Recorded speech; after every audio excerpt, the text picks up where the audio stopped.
All right, so we're going to try and figure out how Joe Cocker used music to, like, deal with the ups and downs of life. You know? We're talking about resilience, you know, like pouring your soul out on stage, all that kind of stuff. Yeah, and you've got some great material for this. Yeah. We've got some biographical details, and someone's even put together a podcast episode outline that really digs into this whole idea of emotional expression. Okay. Through creativity. I have to admit, I find that pretty fascinating. Yeah. This whole concept of, like, the musician using their art to, you know, like, let it all out. Yeah. Was it intentional? Yeah. Was it instinctive? Yeah. That's what we're going to try to figure out. Okay. But we got to start with the man himself, right? Okay. Joe Cocker, born in Sheffield, England, Right. 1944. Right. Not exactly a rock and roll hotbed, is it? No, not really. But there he is. Yeah. Singing in pubs by the time he's 12 years old. Wow, 12 years old. Already drawn to guys like Ray Charles. Oh, yeah. Chuck Berry. I mean, that takes some guts. It does. What do you think about that early start? Well, I mean, it just shows how passionate he was. Yeah. You know? Yeah. And he was driven to express himself. Even then, it wasn't just about wanting to be a musician. It was beyond that. Yeah. He wasn't just listening to the music. He was feeling it. Yeah. Absorbing it. Yeah. And putting his own spin on it at like 12 years old. That's incredible. Yeah. So even then, he was turning those influences, you know, Ray Charles, Chuck Berry, into something that was uniquely Joe Cocker. Exactly. And that's what set him apart. Yeah. You know, he took those blues and rock and roll foundations and he injected them with this raw, almost desperate emotion that became like his signature. Okay. So then fast forward to 1968. Okay. His cover of With a Little Help from My Friends. Yep. Hits #1 in the UK. Uh-huh. Now everyone knows that song. Right. But his version is so different. It's almost like a completely different song. Absolutely. It's slower, bluesier. Yeah. And there's this raw intensity in his voice that the Beatles version just doesn't have. Right. It's like he took this, you know, sweet and optimistic song and turned it into this gritty anthem about survival. Wow. It's amazing how he completely reinterpreted the whole emotional feel of the song. Yeah, and that raspy voice. Yeah. It's like this desperate cry. But it's so powerful. Yeah. You feel every word like he's bearing his soul. And it resonated with audiences. It did. That's what launched him on the world stage. Yeah. And the timing couldn't have been better. Because just a year later, he's performing at Woodstock. Woodstock. One of the most iconic music events ever. You know, most people remember Jimi Hendrix's set at Woodstock. Right. But Cocker's performance was huge, too. Oh, yeah. You know, that crazy energy, the flailing arms. Yeah. It was the spirit of the 60s, like perfectly captured. Well, I've seen the footage. Yeah. And yeah, you're right. Yeah. He's not just singing. He's like living the music. He's embodying it. Yeah. And that's a key part of this whole thing we're talking about, right? Okay. Was it all an act? Right. Or was it something deeper? Yeah. You know, was it a way for him to channel these intense emotions that he couldn't express any other way? So Woodstock, this incredible high point. Yeah. Everything's going great. Yeah. But life has a way of, you know, throwing curveballs. It does. Even for rock stars. That's for sure. And for Joe Cocker, the 1970s. Oh, yeah. Brought some serious challenges. It does. Challenges that could have ended his career. Easily could have. Yeah. Yeah, the 70s were rough. Yeah. You know, addiction took hold. And it wasn't just about, you know, partying. Right. This was affecting his music, his performances. Everything. Yeah, his whole life. You can hear it in some of the recordings from that time. Yeah. There's a rawness, but it's different. Yeah. It's like almost pained, like the joy's gone. Yeah. Right. And it's replaced by something darker. And this is where the whole idea of emotional intelligence comes in. Okay. You know, emotional intelligence is about understanding and managing your emotion. Right. Like effectively. Okay. It's about seeing how those emotions affect your behavior, your relationships, even your creativity. So are you saying Joe Cocker maybe didn't have that during this time? Well, it's not about blame. Right. It's about recognizing that everyone struggles with this stuff. Yeah. Even artists as talented as Joe Cocker. Okay. And sometimes those struggles, you know, they come out in unhealthy ways. But this podcast episode outline you gave me, it actually connects Joe Cocker's experiences to things like emotional journaling and cognitive behavioral therapy. Yeah, and that's where it gets really interesting. Okay. Think about it. Okay. Joe's stage presence. Yeah.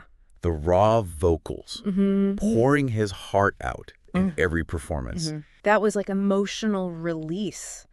Okay. Even if he didn't realize it. Right. Like he was taking all those feelings, the pain, the confusion, and turning them into music. So it's kind of like his own version of emotional journaling. Exactly. But on stage? Yeah. In front of thousands of people. In front of the world. Yeah, that's wild. And there's actually scientific evidence that creative expression is therapeutic.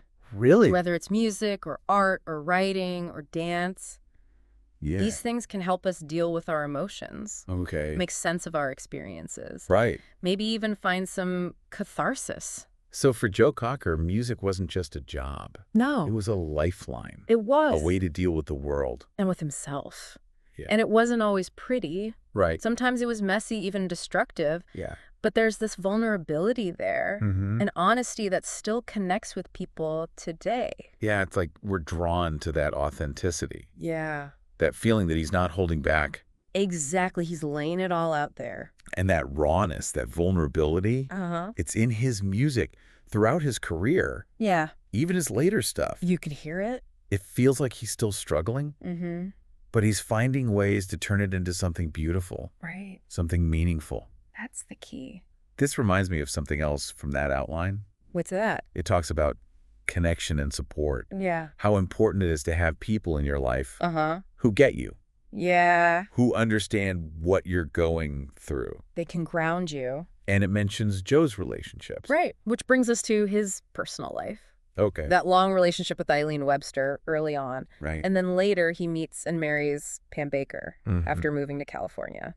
It makes you wonder how those relationships affected him. Yeah, both romantic and platonic. Didn't Jane Fonda introduce him to Pam Baker? She did. Wow. It just shows you how our lives can intersect in the most unexpected ways. Yep. And how those connections can be so important. Especially for someone in the crazy world of rock and roll. Especially for someone like Joe. So we're seeing these different layers to his story. Yeah. It's not just the music. No, it's the man. It's the man behind the music. Right. His struggles, his relationships. Yeah. His ability to not just bounce back, but to use those experiences to make art. And that's what makes his story so compelling. Yeah. So relevant even today. Yeah. We all have challenges. Right. We all have moments where we feel lost, overwhelmed. Yeah. Joe's life reminds us it's okay to not be okay. Right. And to find healthy ways to deal with those emotions. He didn't just survive those challenges. No, he did. He used them to fuel his creativity. That's it. To connect with people on a deeper level. And that brings us to the question. What's that? What can we learn from him? That's the big question, right? It is. What can we learn from this guy who lived life on his own terms, battled his demons, but still made music that people connect with today? I think one of the biggest takeaways is the importance of being vulnerable. Okay. You know, Joe Cocker wasn't afraid to show his scars. Right. To let people see his pain. Yeah. And by doing that, he connected with his audience on a level that went beyond the music. It's like he was giving us permission to be ourselves. Yeah. Flaws. And exactly. We all have those moments where we feel like we're falling apart. Yeah. But Joe Cocker's story is like a reminder that it's okay to not be okay. It's all right. Yeah. And you know, sometimes it's in those moments when we feel most vulnerable that we really connect with people. Yeah, like that saying, the cracks are where the light gets in. I like that. Yeah. Joe's music with all its imperfections. Yeah. And let the light shine through. And this brings us back to that podcast outline. It talks about practical steps for being more resilient. Yeah. And tapping into creative energy. Like emotional journaling. Okay, I'll be honest. I've always been a little skeptical of that stuff. Yeah. But now I'm starting to see it differently. I get it. It's like having a conversation with yourself. Okay. A way to explore those feelings that you might not be ready to share. Right. And you don't have to write. Right. You can draw a paint dance. Whatever works. Find that outlet that lets you be your true self. Yeah. Even if it's messy, even if it's hard. It's about being authentic. Exactly. And remember being resilient. Yeah. Doesn't mean avoiding tough times. Yeah. It's about how we deal with them. How we pick ourselves up and keep going. And find a way to turn those experiences into something meaningful. Just like Joe Cocker did with his music. Yeah, he faced some real challenges. He did. But he never gave up. And in the end, that struggle became a source of inspiration. For so many people. So as we wrap this up, I want to leave you with this thought. Okay. What if we all lived with that kind of passion? That willingness to be open and honest. Even when it's tough. Even when it's tough. It's a challenge for sure. It is. But I think it's worth it. Maybe by embracing our imperfections. Yeah. And using our emotions to create something good. Uh-huh. We can all make our own version of, with a little help from my friends. That's beautiful. Just a reminder that we're not alone. We're all in this together. That's a great way to put it. Thanks for joining us on this deep dive. Absolutely. Keep exploring, keep creating. Yeah. And never be afraid to let your true self shine through.